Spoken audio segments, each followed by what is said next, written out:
Di jantung tanah Toraja tersembunyi kutukan yang tak banyak dikenal. Ia tidak datang dengan jeritan, tapi dengan cahaya yang tampak seperti harapan. Namanya Batitong, roh jahat perempuan yang mati saat bersalin dan kini berkeliaran mencari tubuh untuk melahirkan kembali. Jika kau melihat cahaya melayang dari dahi atau tangan di tengah hutan Toraja, jangan dekati, karena saat itu terjadi, sudah terlambat untuk lari. Batitong, cahaya dari kegelapan. Sebuah cerita horor dari tanah leluhur yang tidak pernah tidur. Nyalakan lampumu, tapi jangan terlalu terang, karena kadang sesuatu di luar sana sedang mencarimu dari balik cahaya. Di tengah kabut yang menggulung hening malam Lembang Salukasik, sebuah rahasia lama terbangun dari tidurnya. Sebuah legenda yang tak pernah selesai dibisikkan. Dan malam itu, seorang gadis bernama Leni melangkah terlalu jauh ke dalam kegelapan. Leni, seorang mahasiswi antropologi dari Makassar, datang untuk meneliti tradisi kematian Rambu Solok. Tapi yang ia temukan bukan hanya kematian, melainkan sesuatu yang hidup di antara yang mati. Kalau kau lihat cahaya seperti senter melayang di udara, jangan dekati. Itu bukan manusia. Itu Batitong. Batitong, ruh jahat dari perempuan yang mati saat melahirkan. Ia mencari tubuh untuk menyempurnakan kelahiran yang gagal. Cahaya di dahinya bukan pertanda keselamatan, tapi jerat kematian. Tapi rasa ingin tahu Leni lebih besar dari ketakutannya. Ia keluar malam itu juga, ke arah barat desa, ke hutan tempat para arwah belum benar-benar mati. Hutan itu tidak seperti sebelumnya. Kabut tebal, bau busuk daun sirih dan darah. Lalu, sebuah cahaya muncul. Di antara pepohonan berdiri sesosok perempuan, rambutnya kusut, tubuhnya tinggi, dan cahaya terang menyala dari dahinya. Ia menoleh. Matanya basah, merah, penuh dendam. Giginya kuning mencuat seperti mencabi kesakitan. Dan bibirnya hitam seperti habis mengunyah sirih busuk. Leni berlari, tapi hutan tak membiarkannya pergi. Akar pohon mencengkram langkahnya. Dan ketika ia bangkit, cahaya itu sudah ada tepat di samping wajahnya. Semuanya gelap. Semuanya sunyi. Leni ditemukan keesokan paginya. Tubuh penuh lumpur, terbaring di tepi pemakaman tua. Tapi dia bukan Leni yang sama. Ia mulai bicara sendiri, menatap jendela berjam-jam. Dan setiap malam, ada cahaya kecil melayang di sekitar rumah tempat ia tinggal. Bukan dari lampu, bukan dari senter, tapi dari sesuatu yang menyala dari dalam dahi. Ini baru permulaan, karena Batitong belum selesai. Ia hanya butuh satu tubuh lagi. Dan Leni telah membukakan jalan untuknya. 2 hari setelah Leni ditemukan di pemakaman tua, suasana Lembang Salukasik berubah total. Anak-anak berhenti bermain dan suara jangkrik seperti ikut menghilang dari bumi. Sesuatu telah terbangun. Leni kini hanya duduk di teras, menatap bukit barat tempat ia melihat cahaya itu. Tangannya sering menggenggam daun sirih basah, dan setiap malam terdengar tangisan bayi dari balik dinding kamarnya. Ketika ditanya, Leni hanya berbisik, "Dia belum lahir, tapi dia akan datang." Pak Lete khawatir. Ia memanggil seorang wanita tua dari lereng bukit, Indorate, dukun tua yang dulu bersumpah takkan pernah membuka jalur roh lagi. Tapi saat Indorate menatap mata Leni, ia tahu ini bukan sekadar kerasukan. Ini perjanjian roh. Leni bukan lagi Leni. Ia telah menjadi wadah yang dipilih oleh Batitong.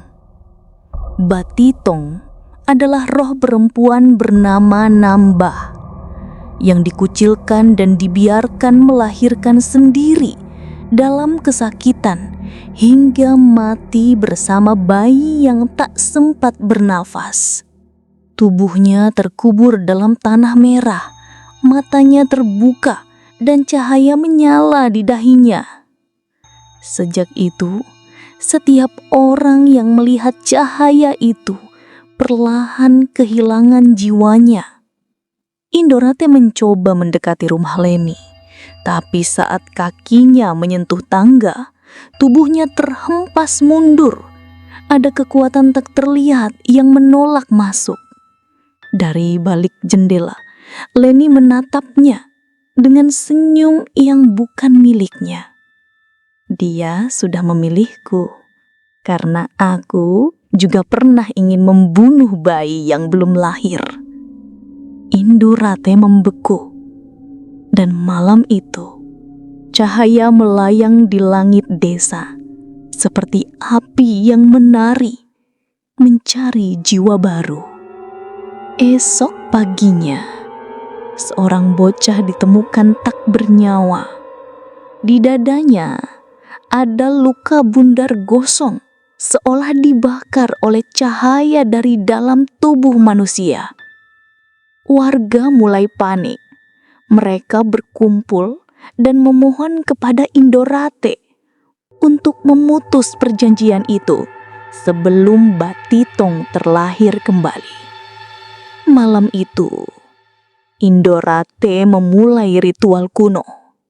Ia membawa garam gunung, air kelapa muda, dan tulang jari dari perempuan yang juga mati saat bersalin. Tapi angin hitam datang dari barat.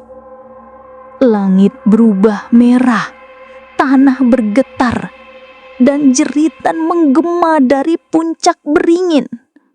Leni menghilang dan ditemukan di bawah pohon tua, berdiri dengan cahaya menyala di dahinya. Perutnya perlahan membesar, seolah ada sesuatu yang tumbuh di dalamnya. Anaknya akan lahir dan dunia akan melihatnya. Indorate berteriak mencoba memutus perjanjian itu, tapi terlambat karena malam itu Batitong telah menanam benihnya. Di balik hutan itu, seekor babi hitam mulai mengikuti jejak para saksi cahaya, dan roh-roh yang sudah lama tidur mulai membuka mata mereka. Setelah cahaya Batitong menyala dari dahi Leni, desa Salukasik tidak pernah sama lagi. Tapi kali ini, kegelapan datang dalam bentuk yang lain. Babi hitam dan anjing bermata merah. Mereka tidak datang untuk menyerang, mereka hanya mengawasi.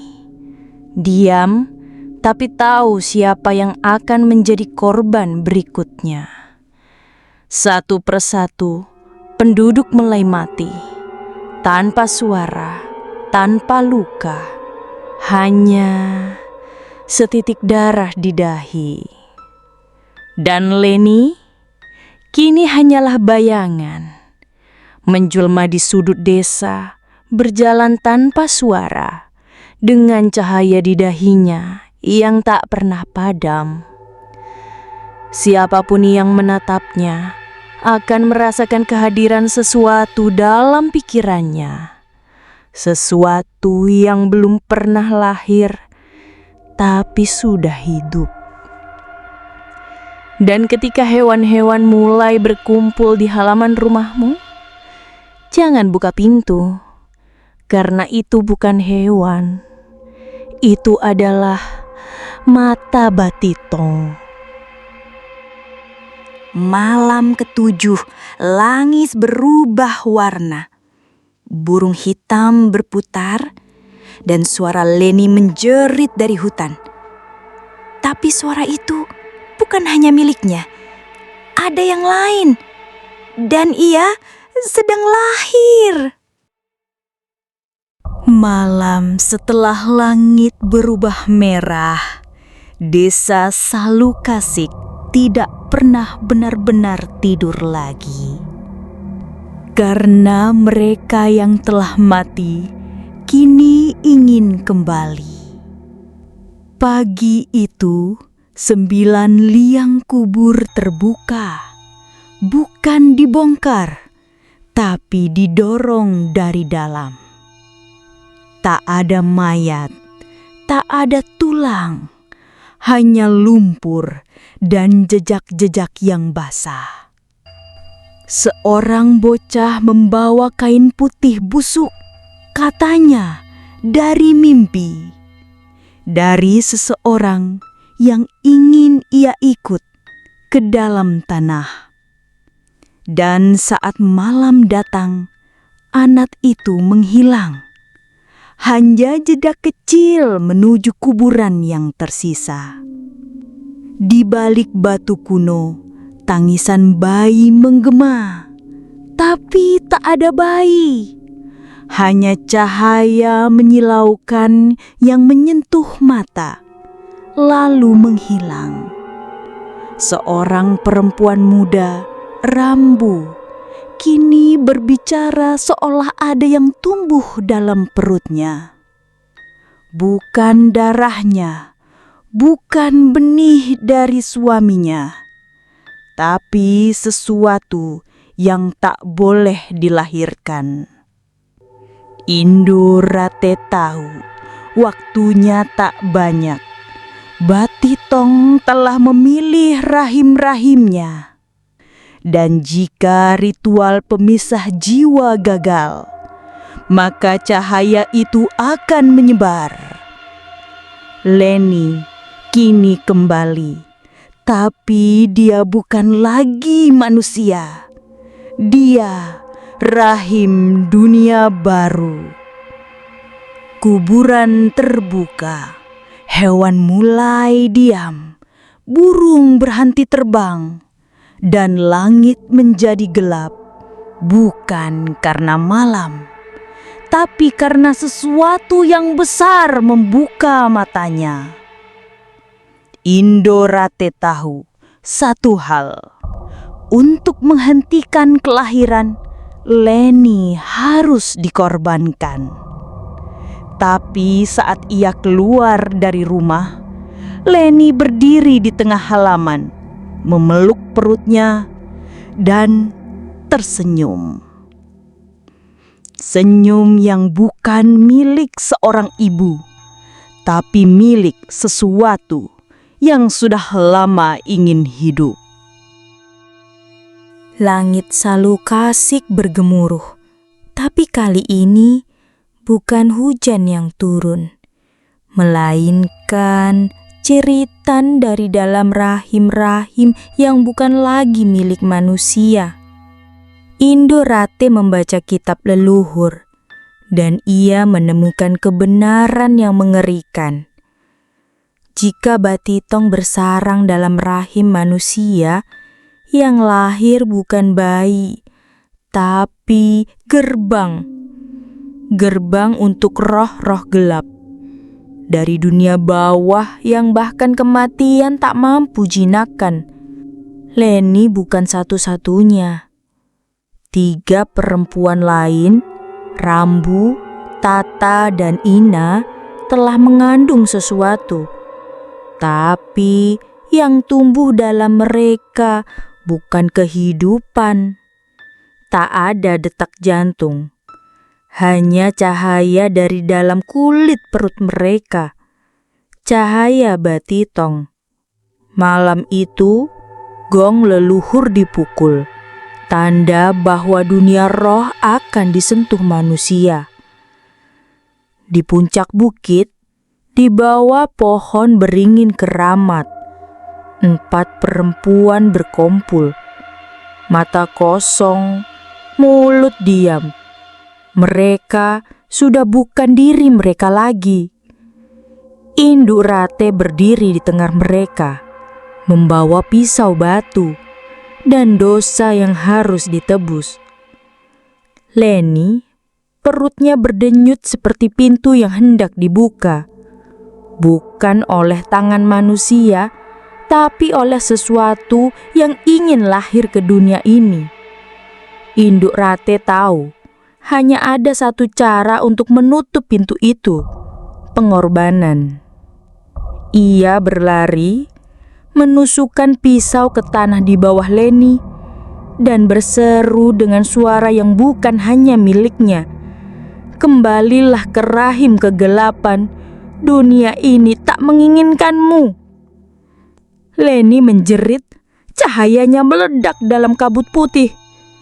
Bukan tubuhnya yang hancur, tapi jiwa yang bukan miliknya keluar. Induk Rate jatuh tersungkur. Darah menetes dari matanya, tapi ia tersenyum karena tahu untuk kali ini dunia diselamatkan. Tapi saat subuh menyapa, lantai rumah Induk Rate penuh sidik jari kecil yang terbakar seperti bara api. Setelah pengorbanan Induk Rate, langit Salukasik kembali biru. Tapi tak satu pun merasa aman. Karena dalam keheningan, sesuatu tetap hidup. Seorang anak laki-laki muncul dari arah barat. Tak dikenal, tak ditunggu. Tapi matanya bersinar seperti dahi Batitong. Dia menunjuk satu rumah Induk Rate. Apu anak dari yang tak sempat lahir, tapi sudah dikirim kembali. Katanya tenang. Dan tak satu pun berani bertanya lagi. Kitab warisan Induk Rate terbuka sendiri malam itu. Halaman yang dulu tertutup rapat, kini menampilkan peringatan. Jika gerbang ditutup dengan darah, maka jiwa akan mencari tubuh baru. Tubuh baru itu kini duduk di beranda, tersenyum dengan mata yang menangis darah. Para tetua gemetar. Mereka tahu Batitong belum mati. Ia hanya berubah wujud. Dari rahim ke cahaya. Dan kini ke tubuh mungil yang belum mengerti dosa. Tapi tubuh polos adalah wadah terbaik untuk kejahatan paling murni. Cahaya di dahi anak itu mulai membakar bayangan orang-orang. Bahkan saat matahari bersinar, gelap tak lagi pergi. Batitong kini bernafas lewat anak kecil itu. Dan saat malam datang, Leni muncul di balik kabut. Tapi itu bukan Leni. Itu wujud sempurna Batitong. Rambut panjang, gigi kuning, bibir hitam akibat sirih, dan tangan yang menyala seperti obor.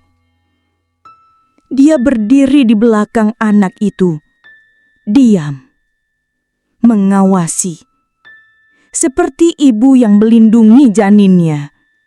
Hanya saja ini bukan kasih, ini penjagaan untuk kehancuran.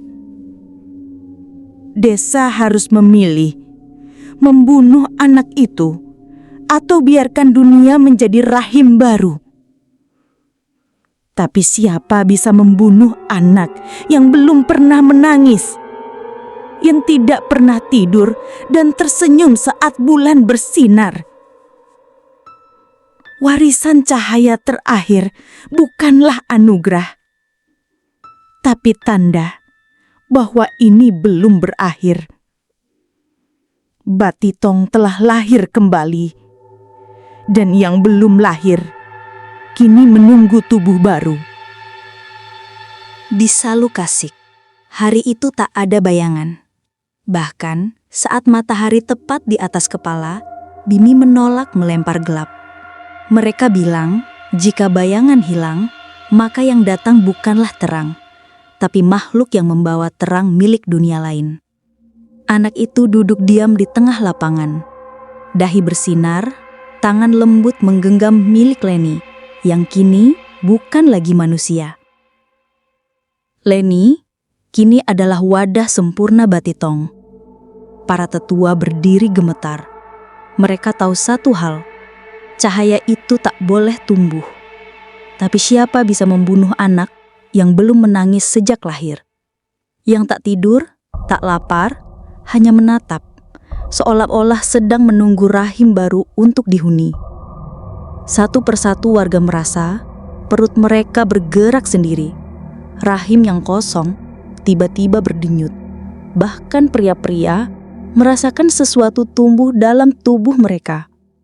Batitong telah menyebar, bukan lewat darah, tapi lewat harapan yang gagal. Tapi di antara semua itu, ada satu jiwa yang belum menyerah. Indorate. Meski tubuhnya dikubur, jiwanya belum selesai. Karena ia pernah mengandung, namun gagal melahirkan. Rahimnya bukan pintu yang terbuka, tapi gerbang yang menolak. Indorate muncul sebagai asap putih yang menyala. Ia menatap anak itu, tidak dengan kebencian, tapi dengan keputusan. Kau bukan milik dunia ini, dan aku bukan tanah tempat kau tumbuh.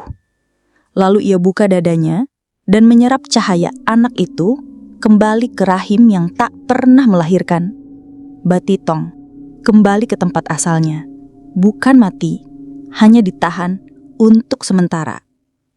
Pagi datang, bayangan kembali. Tapi Salukasik tak akan pernah sama.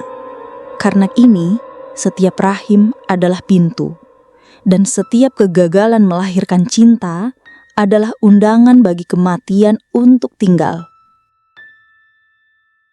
Tamat, tapi tidak berakhir. Karena Batitong hanya tertidur. Dan ia bermimpi tentang rahim baru yang menanti. Tak semua kelahiran membawa kehidupan, dan tak semua kematian membawa akhir. Di tanah yang dijaga oleh adat dan arwah leluhur, masih ada roh-roh yang menolak dilupakan. Seperti Batitong, roh dari rahim yang gagal, tapi menolak diam. Ia mencari bukan tubuh, tapi ruang kosong di dalam hati manusia yang kosong. Bisa jadi, saat kau menatap anak yang tak menangis, saat kau bermimpi melihat cahaya di dahi seseorang, kau tak sedang melihat manusia, tapi perantara dari rahim yang mengutuk waktu. Salukasik boleh tenang untuk sekarang, tapi Batitong hanya sedang tidur. Dan ia bermimpi tentang rahimmu. Pesan moral: jangan abaikan luka yang tidak terlihat. Karena kadang tempat paling gelap bukan di liang kubur, tapi di rahim yang merindukan kelahiran tanpa cinta.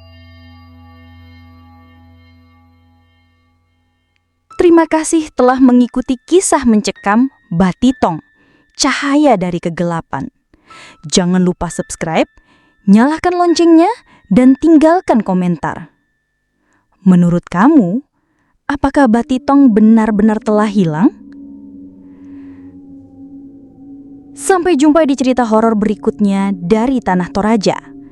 Karena tak semua cerita berakhir saat lampu dipadamkan.